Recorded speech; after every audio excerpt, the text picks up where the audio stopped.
अक्सर विवादों में रहने वाले महेश बाबू एक बार फिर से मुश्किल में फंसते नजर आ रहे हैं और अब रियल एस्टेट फार्मों से जुड़े मामले में फंसते नजर आ रहे हैं, क्योंकि जो ये फार्मा से चल रही ईडी जांच थी उसमें महेश बाबू को भी नोटिस भेजा गया है। क्या है कुछ मामला आपको बताते हैं। महेश बाबू को ईडी ने साई सूर्या डेवलपमेंट और सुराना प्रोजेक्ट मामले में 28 अप्रैल को पेश होने के लिए कहा गया है। महेश बाबू इस मनी लॉन्ड्रिंग के केस से इसलिए जुड़ रहे हैं क्योंकि वो दोनों कंपनियों के लिए ब्रांड एम्बेसडर के रूप में काम किया है। मामले की जांच सामने आया है कि ब्रांड एम्बेसडर के तौर पर उन्हें 5 करोड़ 9 लाख रुपए मिले। सुराना ग्रुप और साई सूर्या डेवलपर्स हैदराबाद की नामी कंपनियां हैं। हाल ही में ईडी ने उनके कई ठिकानों पर छापा मारा था और इस दौरान उन्होंने कई अहम दस्तावेज भी जब्त किए। हालांकि इन दोनों कंपनियों में से साई सूर्या डेवलपर्स पहले से ही धोखाधड़ी के मामले में फंस चुकी है।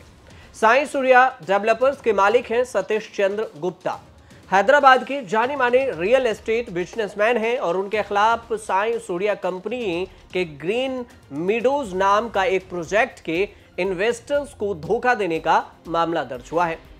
ग्रीन मीडोज प्रोजेक्ट के लिए महेश बाबू को कंपनी ने ब्रांड एम्बेसडर बनाया था।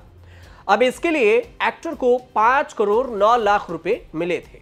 मीडिया रिपोर्ट्स के अगर माने तो उन पैसों में से 3 करोड़ 4 लाख रुपए चेक के जरिए और 2 करोड़ 5 लाख रुपए इन्हें कैश मिला था।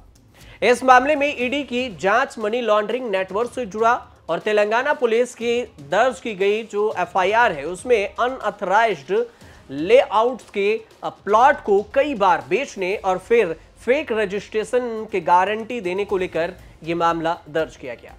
महेश बाबू को ब्रांड एम्बेसडर बनाए जाने से लोगों का भरोसा बढ़ा और इसी वजह से ज्यादा लोगों ने इस प्रोजेक्ट में प्लॉट खरीदने की दिलचस्पी दिखाई।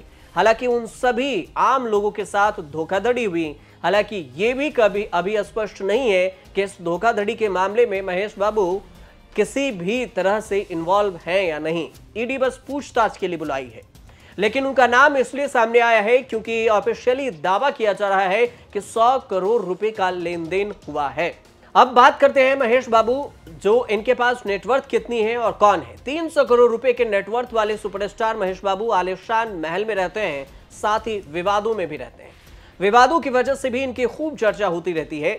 आपको याद होगा साल 2022 में बॉलीवुड में डेब्यू करने को उन्होंने समय की बर्बादी बता दिया था। साथ ही उन्हें बॉलीवुड अफोर्ड नहीं कर सकता ऐसा भी बयान दिया। उन्होंने ये बयान एक प्रोडक्शन वेंचर मेजर के टेलर लॉन्च इवेंट में दिया था, जिसकी काफी चर्चा भी हुई थी। मेजर के टेलर लॉन्चिंग इवेंट में जब महेश बाबू से पैन इंडिया स्टार और बॉलीवुड को लेकर सवाल किया गया था तो उन्होंने ये कहा था कि वो पैन इंडिया स्टार नहीं कहलाना चाहते बल्कि साउथ को बड़ा बनाना चाहते हैं। अब इसकी वजह से उनकी चर्चा हुई और इसी में जब डेब्यू को लेकर तेलुगु सुपरस्टार महेश बाबू से कुछ सवाल पूछे गए तो उनका कहना हुआ कि उन्हें हिंदी फिल्मों से ऑफर तो आते हैं, लेकिन उन्हें लगता नहीं है कि बॉलीवुड उन्हें अफोर्ड कर पाएगा।